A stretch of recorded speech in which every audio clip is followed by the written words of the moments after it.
It's time for the Gettin Outdoors podcast, Town Country United Bank Lake Millers Ferry Weekend Hunting and Fishing Report. A weekly update on water conditions, ramp events, generating schedules, horse biting, and seasonal hunting information with my outdoor media analysts Joe Allen Dunn and Kevin Sims.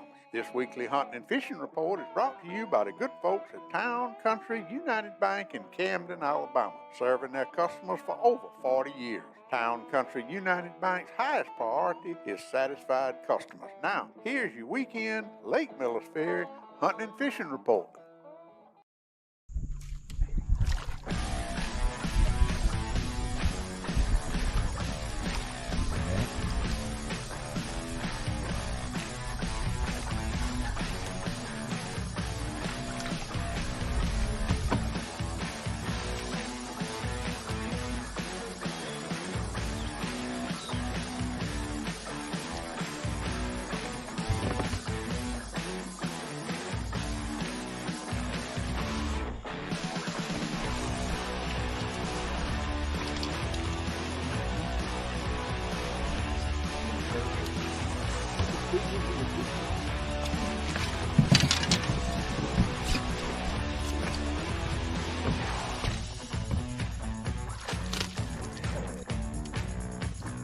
There he is. Team Bigfoot, baby.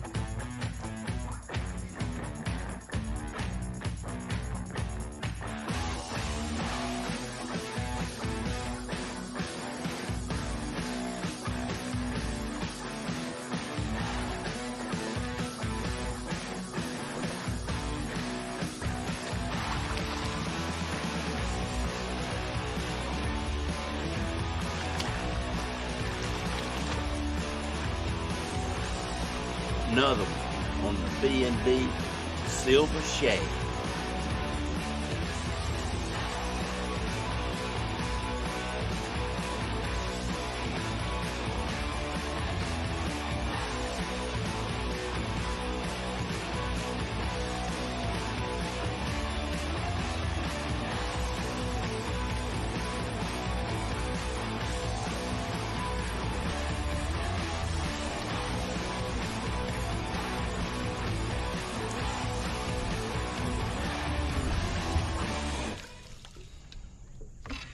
Team Bigfoot in the house. Team Bigfoot ain't in the house today. Poor Bubba sick. Joe Allen had to work today, and his camera and everything that he does his live stream with, he left it at his camp. So we're gonna miss him today. But we got Shane Jones Crappie Fishing sitting in for him. I hope y'all can hear. I can't see any comments.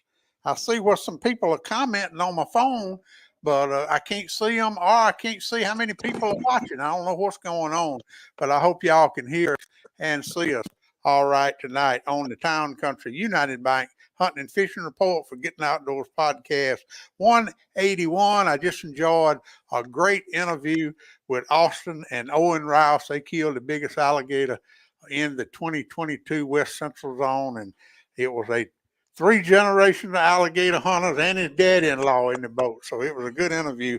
I hope y'all enjoyed it. We got a lot to talk about today.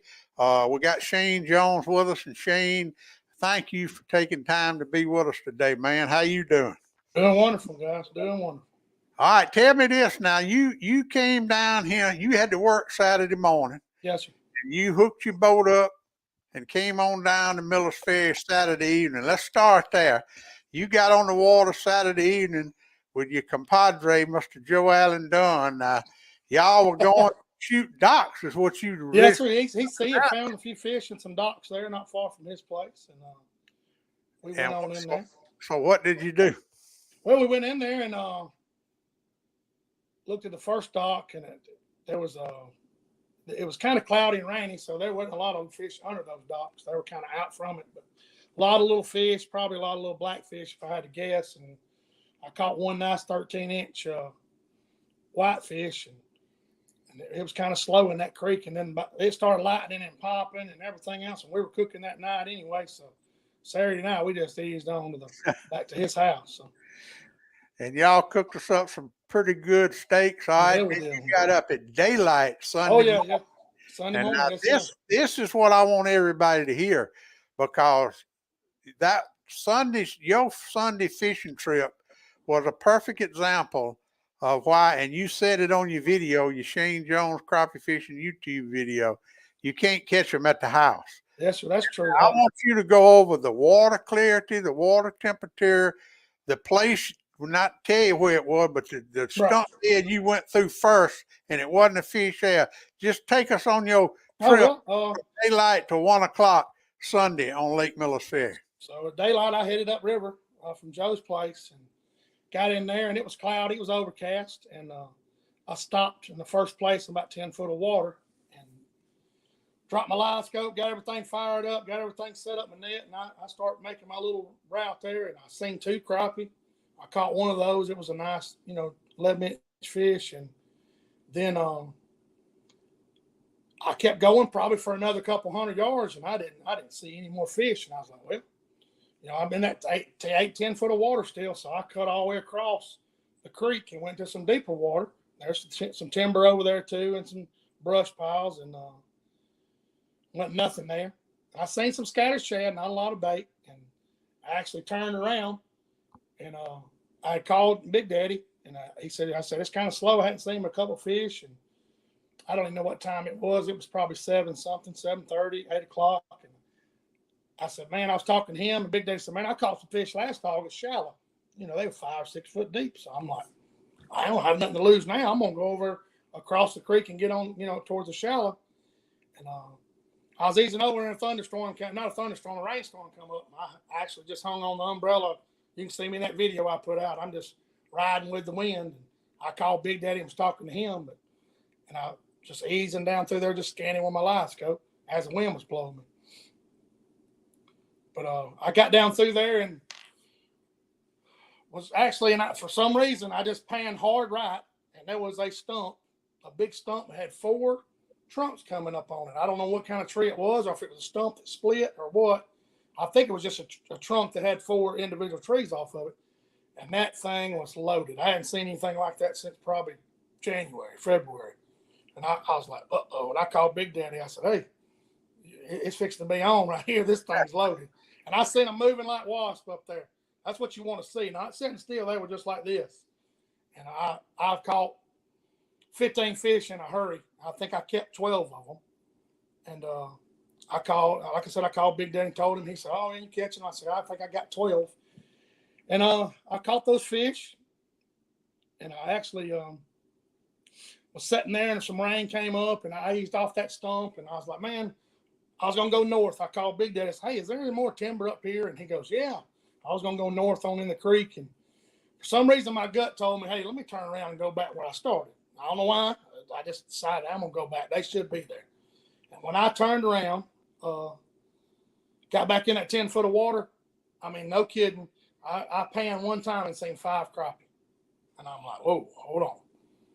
I'm talking about in between timber, on timber, and I went to catch them. And I called Big Daddy and said, hey, I found them. He asked me, he said, man, I went through the same area at daylight, and there wasn't a fish there. And the only thing I can figure what they do is they hug the bottom of that lake, bottom of that creek bed, until that pressure changed after that rainstorm come through, and they just come up because I don't think they come from that 20 foot of water and swam half a mile over there, to get in there. But when they started biting, they were biting. Well, that day me and you went, that morning we was seeing the fish. They was so close to the tree you couldn't hardly distinguish exactly them, right. or they was down so deep you could barely see them off the bottom. That's exactly but it right. was that high pressure. Well, that rainstorm came, no lightning or thunder, so I'm staying. Yeah. I had the umbrella. I got a little bit of wet, but I had went through that area, an hour prior to that, and there was nothing there. And if I'd have just got fed up and left, I left a lot of fish in there ready to go. It doesn't hurt to go back through there anyway. It doesn't take, to check it because they're supposed to be there. So, yeah. Well, now you said something about the water clarity and the temperature. Oh, yeah, I went in there, and I noticed when I started going in the creek, I seen the water kind of getting a little dingier, and I was like, oh, yeah, here we go. This is what I want. And then when I got in there, I got about 10 or 12 inches of water clarity. I was like, oh, yeah. And I looked at the temperature, and it was 80, 81 degrees. And it was 87, 88 here, Yeah. a couple of weeks ago. And I'm like, man, the rain and the clouds and the cooler weather's cooled the water off. And that's a big deal to fish. I mean, 5 degrees is, to me, it's like 30 out here to me and you and I out here, outside. So, Oh yeah. That's These nights, these 70 and 69 degree nights, they really undoing some of that heat. That's right. And that's what fired them fish up. And I told y'all earlier, we spoke, that it's kind of odd. All the carp, there's a few carp left in there, but all the big spoonbills and all the gar have kind of left that timber and those brush piles. So I don't know if the crappie feel more comfortable. Hey, we're going to go in here and eat. And there's still bait in there, but not, just clouds and clouds. But I didn't see that much interference. And when you got a live scope and you're looking, and you got to look past gar and carp and gar, it's aggravating. You can do it, but it was nice for those fish to be sitting there just like a bullseye waiting on you.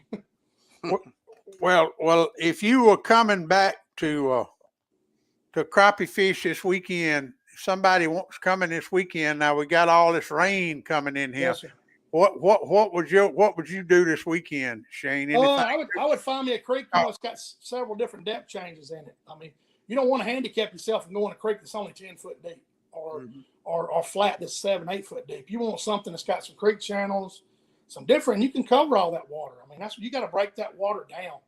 I mean, that's the trick to all this crappie fishing, live scope or not, and you have to break it down to different depth water. If I hadn't talked to you, I might not have checked that shallow water, and that when in Demopolis, I fish shallow all the time, but I checked mid depth as far as that creek's concerned. It was 10 foot deep, then you got some 20 foot or 18 foot, then you got some 6 foot on my right. And I went through that 10 foot, that mid range, nothing. And then I went to deeper water, nothing. Even some structure that was all the way through the water column.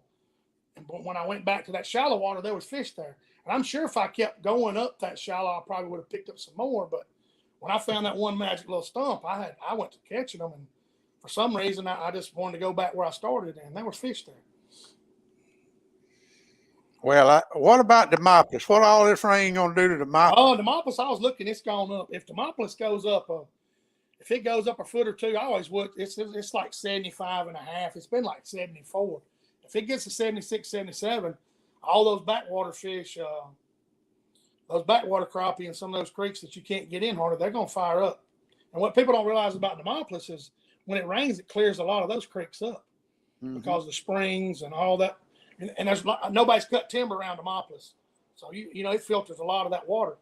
Yeah, with all them beaver ponds, the water is like completely clear and it starts trickling into the river and the sloughs and stuff like that. Right, that's right. So that water clears up. It stays muddy when it hasn't rained. And then when it rains, it clears up a little bit. It's never going to be super clear, but it fires those fish up. Well, I tell you what, 30, you limited out before 1 o'clock. Yes, sir. I caught about 45, 50 fish, I'd imagine. I threw some eater fish. It was just fun. I didn't catch any giants. And hey, when you're just trying to get your string pulled, and hopefully catch some eaters. But I target white fish this time of year, and that's what was in there. And those white crappie, they're more predictable. And I'm lucky enough to have friends like John Fuller and Scott Mitchell and Eric and everybody that catches fish a lot. And you can kind of discuss different. John's been catching them all summer down in Andalusia. He's been wearing them white fish out. And he's catching them, pretty deeper, a lot deeper than I'd fish because he's fishing in the teens, but he's got clear water. So I knew they had to be biting somewhere on that Alabama River. So you just got to find them. Well, and once you find them, you gotta know how to catch them. Now you were using jigs, 100% jigs, yes, right? Yes, sir. None in your boat. No, sir. I don't have any minnows in there. It was all jigs. Like I said, I was live scope fishing, but that stump, you could have went in and cast at every stump in there and would have found that stump too. If you'd have had, sometimes you got to get lucky. My granddaddy said I'd rather be lucky than good. That's all it was. Sunday, I just happened to be blowing by and I just panned over. Seen that stump lit up. Well, the depth the fish are working will correlate a lot to do with the clarity this time of year. If the clear it is, they're going to have to get a little bit deeper. That's right. When you have that 12, 13 inches of visibility, that'll make them feed in a little bit shallower water. Mm-hmm. That's exactly. Well, I like it because I can get closer to the fish. If you know how to run that trolling motor, I preach it all the time. Broke control. It's no different than running a piece of equipment. You have to I do it subconsciously now, but you have to run that trolling motor. You know when to run it and know when to not run, because the wind was blowing me up on that stump. I didn't run my trolling motor. I let my boat blow over it or blow the side of it. Then I turned around. If you look at my chart line on my graph, it looks like a maze because where the wind had been blowing me, I just kept turning around instead of running up to it or backwashing the top. And that's what people don't realize. You have to be a little stealthy even if the water is stained. Boat control, time on the water. That's right. Persistence. That's exactly right. It. And you have confidence in your equipment. And, I threw several jigs. I ran off and left every jig I had sitting here at home. But luckily, I had a few rods, and then Big Daddy gave me a few jigs, and I caught fish on them. But like I said, you can't catch them on the couch. I mean, everybody's like, well, I'm waiting on it to cool off. And the animals, they eat every day. That's me. You young, though. You young, son. Well, I have that umbrella. I'm not trying to tough it out. I have the umbrella and I have a good time with it. Well, Shane, you gonna stay with us now? We don't done the crappie fishing report, but you gonna stay with us? We got some more stuff. Yeah, y'all got plenty to talk about. Joe Allen is not here, so we're gonna let Shane sit in for him. Of course, I didn't call the Millers Ferry Powerhouse and the Jones Bluff Powerhouse, Kevin, because this rain is gonna change everything. Oh yeah, it's an hour-to-hour deal now. It ain't no use to do it. The river temperature has cooled off a little bit. I've got a report of 86 to 90 in the river and 82 to 86 in the sloughs. Is that about what you saw, Shane? Yes, sir.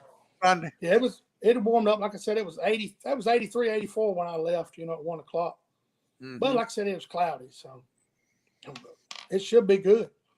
And I do want to remind everybody, except you guys, it's got a lifetime hunting and fishing license. It's August the 31st, which is next Wednesday, a week from today at 12 o'clock. Your hunting and fishing and bait privilege license and night hunting license, everything expires. Mm-hmm. Yes, and then dove season comes in on September the 3rd in the North Zone, as does special teal season. Teal season, let's see, it runs from teal season comes in September the 10th. Goose season comes in September the 3rd through October the 2nd. And then rabbit and squirrel comes in September the 10th through March the 5th. And rabbit and squirrel, and then special teal season, September the 10th through September the 25th. Why did the teal come earlier than the ducks, Kevin? Teal going all the way to Mexico. South America, they fly really far south, and when they're really good to eat and all, just as far as their plumage, they don't have much of their plumage this time of year. When they get here, they every now and you'll have a few that hang around, especially the green wing. You'll see a lot of them, and you'll get some actual really, really pretty drakes. Later in the fall. The blue wing, you rarely see a full plumage blue wing here. Every now and then there'll be one that get in with some wood ducks and hang around and stay in with us. But that I've got 2 or 3 mounted, and I don't have any with the blue teal with the pretty plumage. The green wings, you will find them more often. Well, it's coming in September the 3rd, a special teal season, and of course, we got through with gator season this weekend. I was a little disappointed in the season. I just got a recap right here of what we brought in this year in the West Central Zone. That's the only zone I keep up with. 32 of the 50 tags were filled. We had 2 11-footers, 2 10-footers, 3 9-footers, 3 8-footers, and the rest of them was under 8 feet. Over 20 of them was under 8 feet. Now, I was a little bit concerned about that, but I looked back in 2021, there were 10 under 8 feet, and in 2020, it was 16 under 8 feet. So I don't think it's any less big gators out there. I just think that the people drawing the tag, not that they're not good hunters, they just like the experience of catching those big gators. And I tell you, my experience with these guys that get a tag, get all fired up, and go the first night and the second night, it's way more work and way more than they think it is. Oh yeah. And it ain't fun no more after that second night. You done stayed up Yeah. about all night long. Well, but- you know, and the people that we didn't talk to these people. They were able to chase the big gator the whole night, yeah, and wasn't able to make it because it's like I said, handling a 12, 13-foot alligator, that's a big deal. now 300-pound alligators are a big deal. Well, you get a 600 or 500-pound alligator, and as far as where you are actually attempting your capture before you can get him close enough to the boat to shoot him, that you don't. That it's the terrain's got a lot to do with it. If you're in a slough that's full of stumps and trees and stuff like that, you're gonna have a hard time handling that fish. Handling that gator. But if you find one like that out in the river, now you can work with him. Yeah. Because he got to breathe. He got to come back up sooner or later. You just got to stay with him and take your time, be patient. He's gonna come back up. Well, it's over with for this year, thank goodness. And next year, I hope they open that zone up, what I'm gonna call the west zone, from the Coffeeville locking dam to the Ezel Fish Camp Bridge, the Highway 10 bridge. You'll see some studs in. I sure hope they open it up. I really do. Dove season, like I said, is about to come on. Joe Allen want me to tell everybody he's got plenty of doves, mojo decoys, got a few shells left, and something else. Oh, he said he just got a new, he just made an order of B&B Wheelers jigs that'll be in there any day now. So everybody's getting ready for dove season, and let's go over the fishing report, Kevin. Let's start with the catfish. Travis Powell says jugging is his passion, and I believe it. You see all the fish he caught Friday afternoon? Mm-hmm. I mean, he went down below the dam after work, made 25 jugs up, and I'm telling you, he nailed them, son. He nailed them.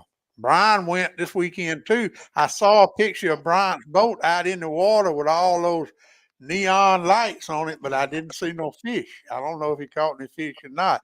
But if you come in catfishing this weekend, what you need to do, Kevin? Jugging is and with this river like it's gonna be. Well, with the water coming up, your backwater's gonna get back in play.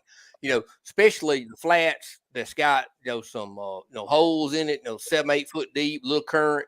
The current's your friend, and that's gonna get them fish positioned to be caught. Whenever you got pond conditions and it's just sitting still, the fish they'll tend to roam a little bit. There's no resistance. The bait's all scattered out. The current will confine everything to where they're supposed to be, and that brings your predators into the same location. When you don't have the current, you're gonna have to move around more. Fish here, fish there, like whether you're tight line and jugging. And see, that's why dragging works so good when there's not much current, because you covering water. Mm-hmm. You're keeping the bait in a strike zone, covering more places, whether you're fishing 30 foot deep, 20 foot deep, 40 foot deep. When they're dragging those baits, they're moving and keeping the bait in strike zone and covering water and getting different locations. Just like if you was going to pull up on this island, tight line 30 minutes, and you move up to the next island, tight line 30 minutes, you can actually cover that drag and coming through there and do it all in 15 minutes. You ain't wasted a half your day,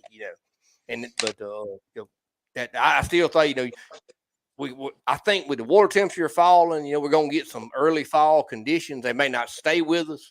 That's what I said. I think this is a temporary thing. I believe it'll get hot again. Yeah. We're gonna get a few little early fall conditions. Gonna get everybody a little hyper, maybe a little might jump the gun a little bit. But I think there's gonna be some fish caught doing some fall stuff in the next week or two.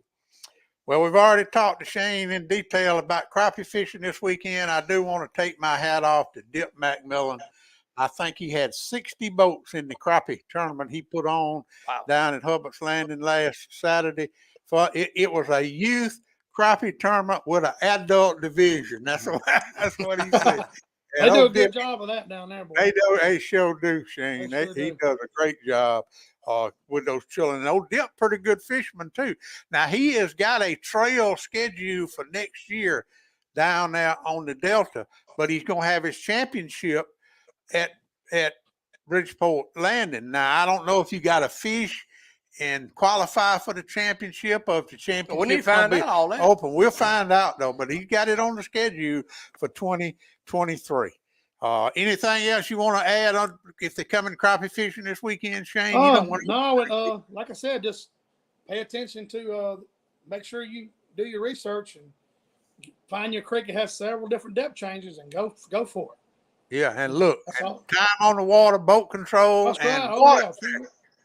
Water clarity's got a big to it. If you got a lot of silt in the water, you see it and you turn your trolling motor on, there's a lot of silt, you probably want to get out of there. But if it's got some stains, hey, go for it. Well, what colors would you use in that water? With the I'm holding one of them right here, and if that water's got stain in it, black and chartreuse. If that water's got stain in it, I just made these up a while ago. There's an orange and white, chartreuse and white. That's what they were on Sunday. I threw it for some reason they wanted something white Sunday, and they were swallowing that jigs. I actually pitched chartreuse and black in there, but the water was, like I said, it was just stained. But if the water gets a lot of color to it, you're gonna have to go a little brighter.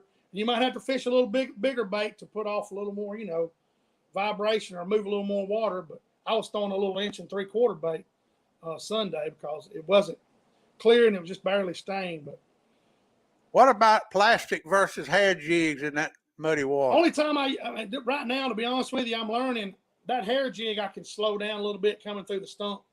I can what I call floating it. It kind of floats through.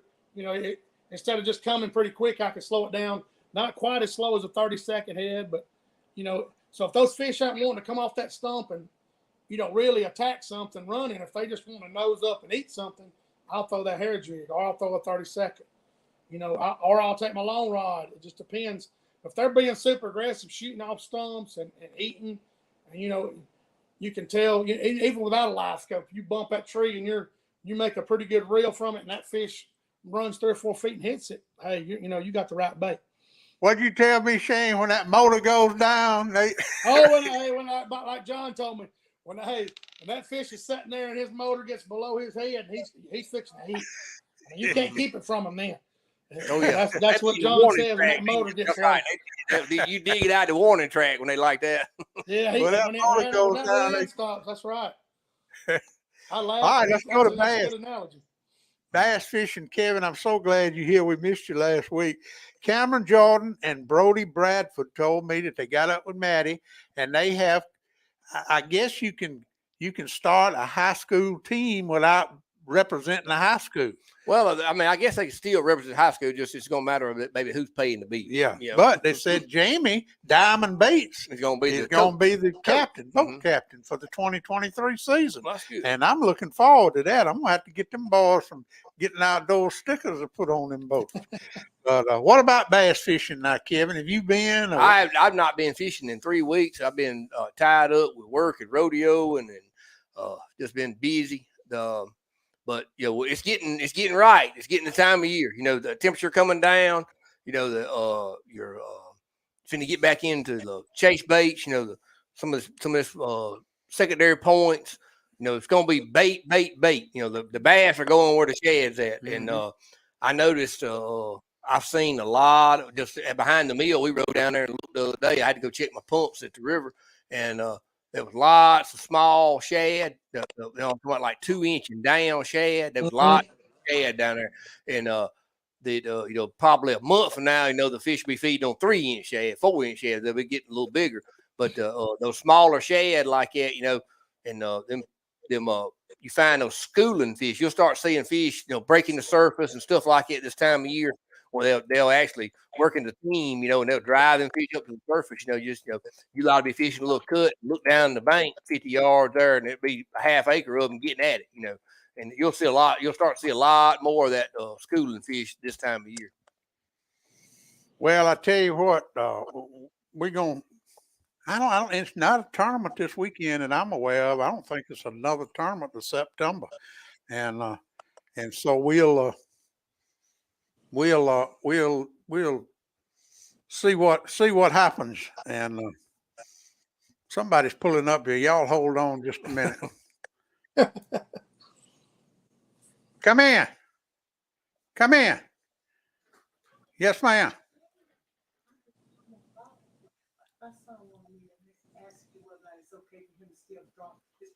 Oh, yes, ma'am. Help yourself. Tell him to pretend like he's home. right. All right. Bye-bye. Somebody needs to drop the fuck off. We live at the Lawler Timber Company. So, and I Hey, just put work's a, got to go. yeah, I just put a sign up that we can't see the comments for some reason tonight. I'm looking at them on my phone just to make sure if anybody asks any questions. Yeah, yeah. So I don't know why we can't see them on this end, but that's why I appreciate everybody. We look like we got a good crowd on here.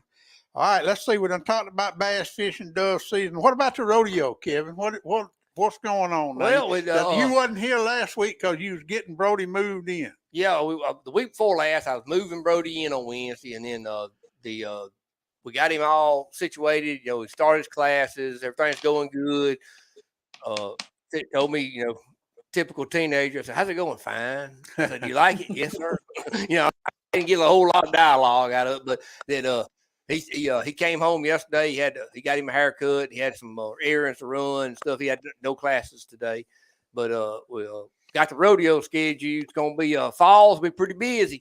Got to go to Marshall, Missouri. Then 2 weeks it'll be the home rodeo in Livingston, and then 2 more weeks we go back to go to Sykeston, Missouri. Then we the next one 2 weeks later is in Murray, Kentucky. Wow. Yeah, so the falls will be pretty busy for me. You know, I'm gonna try to go as many of them as I can. I hope I'll be able to see them all. You need to get you a motorhome, son. You need to get you one of them traveling. I think I'm going to buy me a little car. What I'm thinking about doing. Yeah. But yeah, the spring is 5 in the fall, 5 in the spring. You know, the springs are a little better. One of them, North Tennessee, Tennessee Martin College, and it'll be right on the Kentucky line. But the rest of them are Mississippi, one in the edge of Arkansas. We got to go to Monticello, Arkansas, and in the fall, I think it's the one in Arkansas. It's in northern Arkansas. It's a pretty good way. It's an 8-hour trip, but that you know, I'm looking forward to it. Get to see some stuff I ain't seen, travel a little bit, and the tournament, the rodeos are Thursday, Friday, and then the short goes on Saturday. So, you know, if Brody, you know, doesn't qualify for the short go, you know, I'll better come on home, you know, maybe fish a little bit. Yeah. So hopefully he'll ride all 3 nights. Well, they got a darn good rodeo team over there at West Alabama. Yeah, we had a work day over there. It had a big turnout, lots of people. You know, you know, it's a little different than like going to these rodeos that come to your town. Their arena is permanent, and it's made all out of pipe, drill stem, and you know it has to be painted every now and then. So that's a big undergoing to paint it, and they actually upgraded some of the panels on the where they had like just 7 pipes. They come back and added 1-inch pipe in between those to make it a little more secure, you know, on the main arena, you know. But it was a lot of good help, a lot of good camaraderie. They had people cooking for us, and had a good time. Well, I tell you what, I have not heard, I hadn't seen the obituary, and I know it would be the headlines of all the social media and paper. So I don't guess Jackie Bushman got on a bull last Friday or Saturday night, but they tell me they had one hell of a bull ride up there at the Buckmaster Classic. They bucked out 40 bulls Friday night, 40 bulls Saturday night. And it's a Saturday night. It was raining. It was a mess. But you know them cowboys. They don't care. I seen where Stell Cracker done a belly flop in the mud. I seen where on Facebook. He's a nut, buddy. He was entertaining. I tried to get him on the podcast last week, but he told me he's so busy now he ain't got 10 minutes to do anything. Buddy of mine went up there for the expo, and he bought some of his seasoning and all that. We eat some of his chicken the other day with some of his seasoning on there. It was good. That's money. That's money. Yeah. Yeah. He does a good job, like I said. That's what I'm trying to get Joe Allen to do. I'm trying to get him to transition from fishing to being a celebrity cook, because he can still do cooking pretty good. But I don't know if he's on here or not, because I can't see the comments. Have you seen him on there?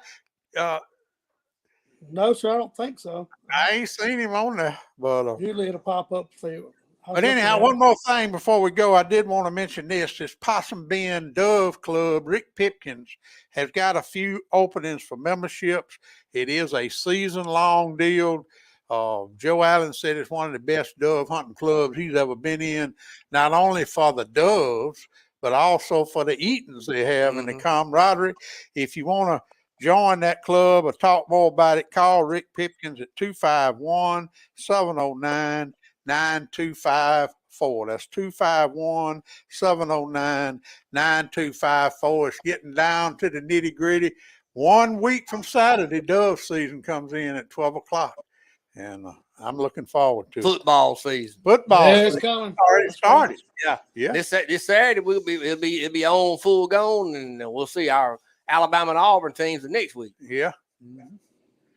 Well, I tell you what, man, Shane, I appreciate you coming on. Oh yeah, I enjoy coming on anytime.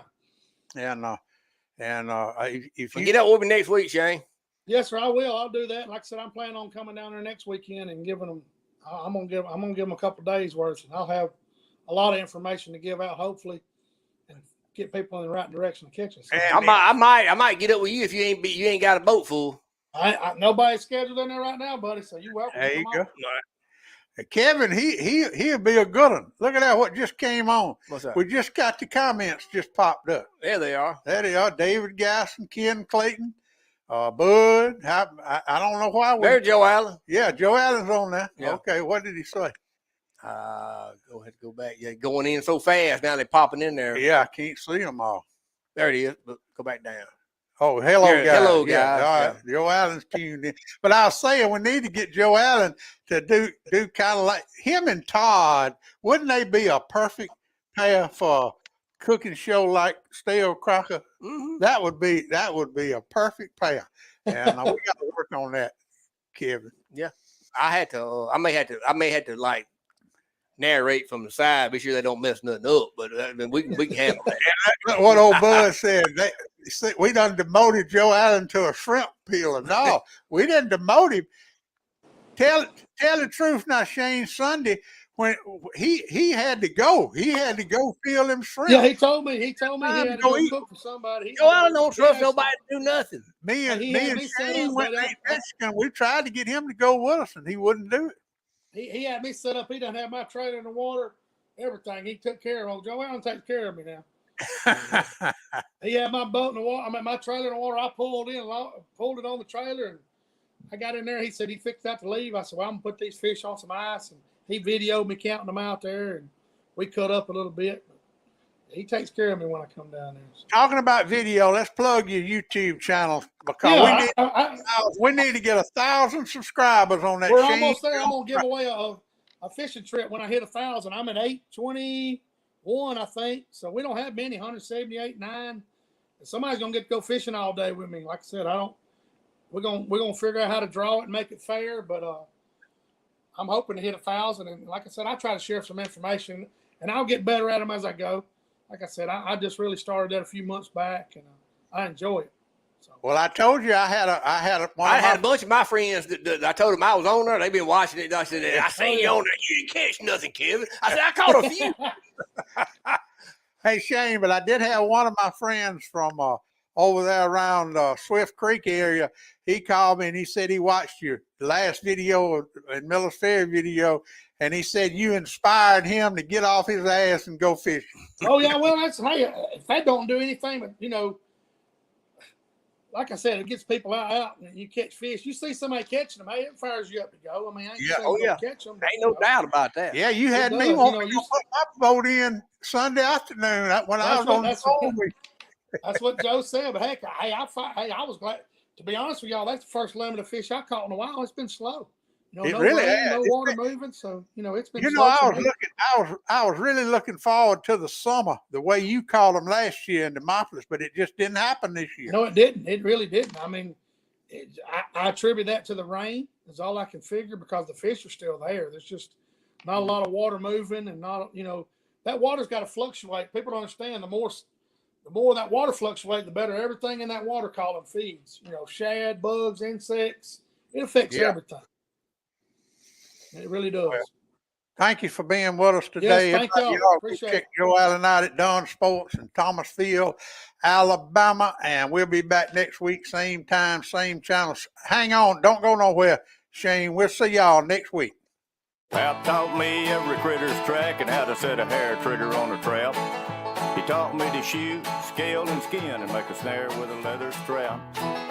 He taught me to be a part of the woods and all his woodsy tricks. Said you gotta walk soft on 2 light feet and try not to break no stick. I thank Daddy for my savvy, how to hunt and how to carry anything that I might need to get a piece of skillet meat.